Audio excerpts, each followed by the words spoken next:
When it comes to football conversations, none stirs up more fierce arguments than the GOAT debate.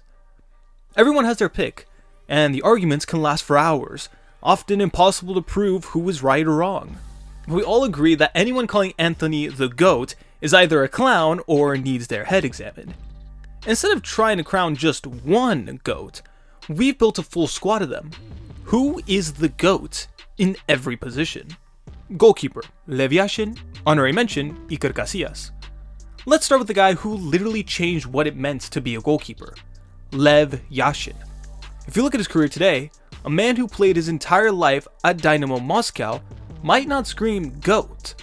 But back in the 1950s and 60s, football was a whole different world, and Yashin stood out like no one else, nicknamed the Black Spider, because of his iconic all-black kit.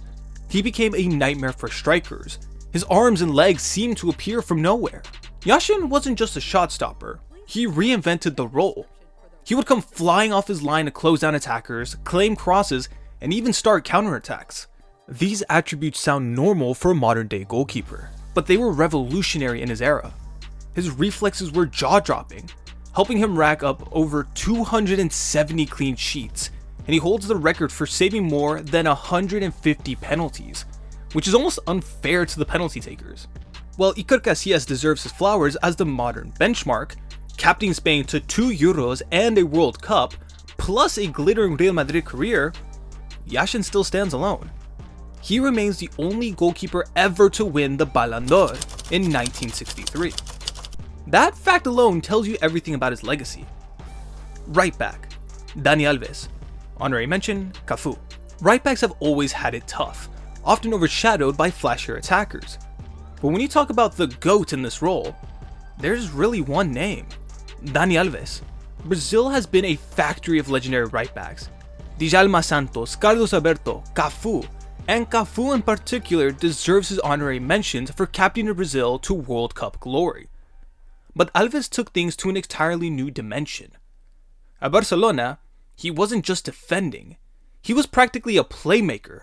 His chemistry with Lionel Messi was pure football poetry. Alves would overlap, underlap, link passes, and suddenly Messi had space to work his magic. Under Pep Guardiola, that partnership became one of the deadliest right flank duos in football history. Alves wasn't only about flair either. His work rate, pressing, and tactical intelligence made him indispensable. Then there's his trophy cabinet. With 43 major titles, Alves is the second most decorated player in football history. He's got more silverware than Tottenham Hotspurs. Center backs, Franco Baresi and Franz Beckenbauer.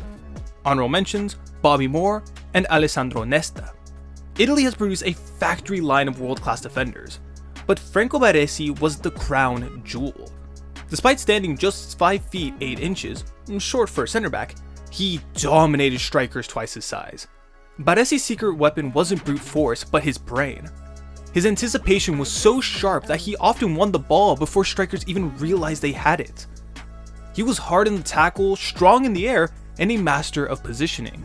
Offensively, he could ping passes across the pitch, helping AC Milan turn defense into attack in an instant. Then you have Franz Beckenbauer, who redefined what a center back could be. Playing as a sweeper, Beckenbauer had the freedom that let him dictate games from the back. He would glide out of defense, dribble past midfielders, and launch attacks like a quarterback. Watching him, you'd think he was a midfielder trapped in a defender's body. With Bayern, he won 3 consecutive European Cups, and with West Germany, he lifted both the World Cup and the European Championship.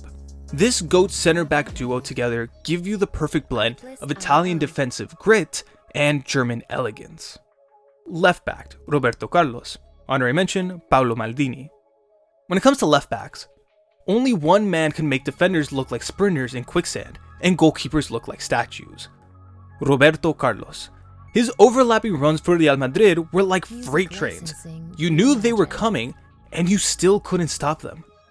But what truly made him special were those free kicks. We've all seen the free kick. France, 1997, Le Tournoi. A 40-yard strike that bent around the wall, curving impossibly wide, and then swerving back in to hit the net. Barthez didn't even move. Scientists later tried to explain it with physics equations. Fans just called it sorcery. And it wasn't a one-off. Throughout his career, he scored thunderbolts from every angle, and he made attacking fullbacks mainstream. Before Carlos, fullbacks were supportive players. After him, they became offensive weapons. And while Maldini deserves every ounce of respect, he was versatile enough to excel at both center back and left back. Roberto Carlos gets the GOAT badge here. Few players in history have blended entertainment and effectiveness like he did. To this day, highlight reels of that France free kick rack up millions of views, proving that Roberto Carlos wasn't just great, he was unforgettable. Central midfielders, Zinedine Zidane and Xavi Hernandez. Honorable mention, Clarence Seedorf and Andres Iniesta. Zizou was the kind of playmaker who painted masterpieces with the ball at his feet. Whether as a classic number 10 or dropping deeper, he exuded pure artistry on the pitch. But make no mistake, all that flair came with a serious end product. He had a knack for turning games, most memorably in the 1998 World Cup final, where he scored a brace to give France their first World Cup title. Let's not forget his thunderous left foot volley in the 2002 Champions League final, especially wild as bro was right-footed. His partner in the Northeast colors, Xavi Hernandez, was the heartbeat of Barcelona's golden era and Spain's midfield dominance, Pep's tiki-taka engine. A small, technical midfielder, he wasn't supposed to fit, but he rewrote the rulebook, turning the role into the most coveted one in modern football. He didn't just pass, he dictated tempo, knowing exactly when to speed up, slow down, slice, or swirl the play. Johan Cruyff cemented it in famous quotes saying, "If Xavi has a bad day, then Barcelona do not play half as well. He is the one that sets the rhythm." Attacking midfielder, Diego Maradona. Honorable mention, Alfredo Di Stefano. Diego Maradona. Putting Maradona in midfield meant beautiful chaos. He played like a man possessed, bending matches entirely to his will. On the ball, he was pure sorcery. A low center of gravity, lightning quick feet, and that famous Maradona turn that left defenders stumbling in his wake. In 1986, he didn't just shine. He single-handedly dragged Argentina to World Cup glory, scoring 5 goals, creating 5 more, and carrying his nation on his back. That tournament gave us both sides of his genius. The infamous hand of God, and, just minutes later, the goal of the century, where he danced past half the England team before finishing coolly.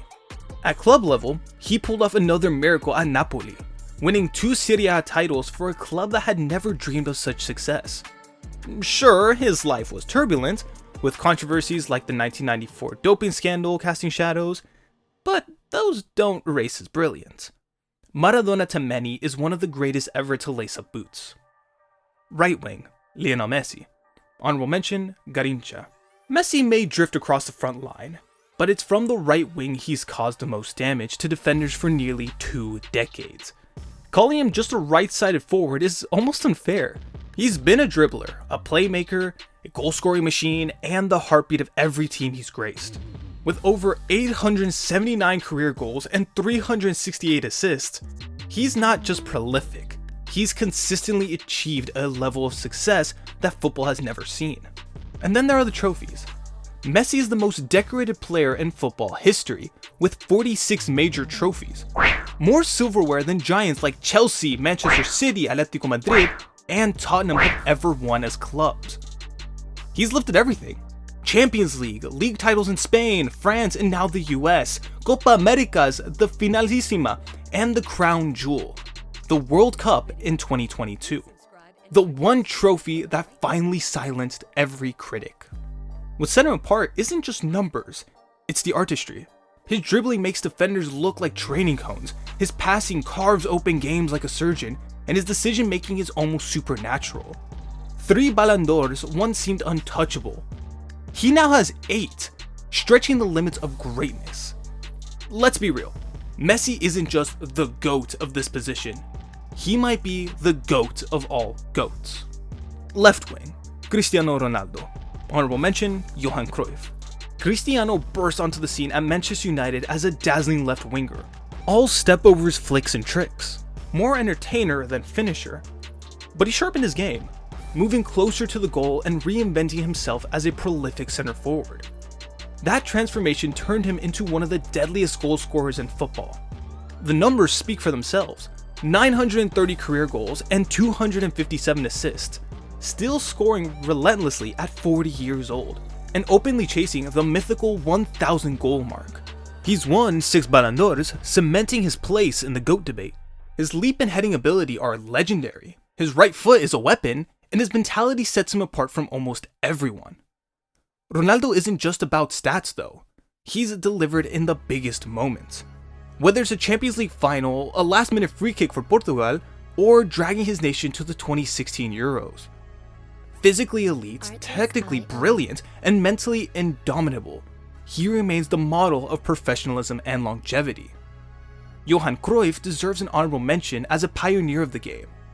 But when it comes to the left wing, no one has dominated and reinvented themselves quite like CR7. Striker, Pele. Honorary mention, Ronaldo Nazario. When you talk about pure attacking greatness, Pele is the blueprint. He could play across the front line, but it was as striker that he carved his legend, gliding past defenders, finishing with either foot, and dominating the air. His official tally stands at just over 700 goals, although he always claims to have scored more than 1,000 across competitions. He remains the only player in history to have won 3 World Cups. And he didn't just appear in those tournaments, he owned them. In 1958, at just 17, Pele became the breakout star, scoring in every knockout round, a hat-trick in the semi-final against France, and a brace in the final versus Sweden. To put that in perspective, just imagine Liverpool's teenage prospect, Rio Ngumoa, rocking up at a World Cup with England, scoring a hat-trick in the semis, then 2 more in the final. Or Arsenal's Max Daumann. Nah, Max is just 15, but you get the point. That's the level of absurdity Pele pulled off on the world's biggest stage. He followed that up with 2 more World Cup wins, cementing his place as a global icon and, arguably, the first true superstar in football. Ronaldo Nazario was a phenomenon in his own right, dazzling fans with pace and skill, but Pele's mix of longevity, success, and sheer impact on the sport makes him the ultimate striker GOAT. Manager, Pep Guardiola, honorable mention, Sir Alex Ferguson. Pep Guardiola isn't just the most successful coach of a generation, he's the man who reinvented how football is played. From tiki-taka at Barcelona to the positional play and inverted fullbacks at Manchester City, Pep has shaped modern football like few before him. His teams don't just win, they dominate the ball, suffocate opponents, and turn passing patterns into art. Over a decorated managerial career spanning Barcelona, Bayern Munich, and Manchester City, he has amassed 38 major trophies. The proof of his influence is everywhere. Managers across Europe and beyond are trying to copy his style, tweaking their own systems to imitate his positional rotations, high pressing, and build-up play from the back. Guardiola hasn't just lifted trophies, he's reshaped the game's DNA. Of course, the only man who can rival him in the GOAT manager debate is Sir Alex Ferguson, the ultimate master of longevity, consistency, and motivation.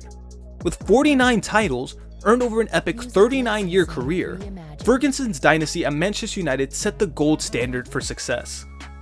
But in terms of changing how football is actually played, Guardiola stands alone.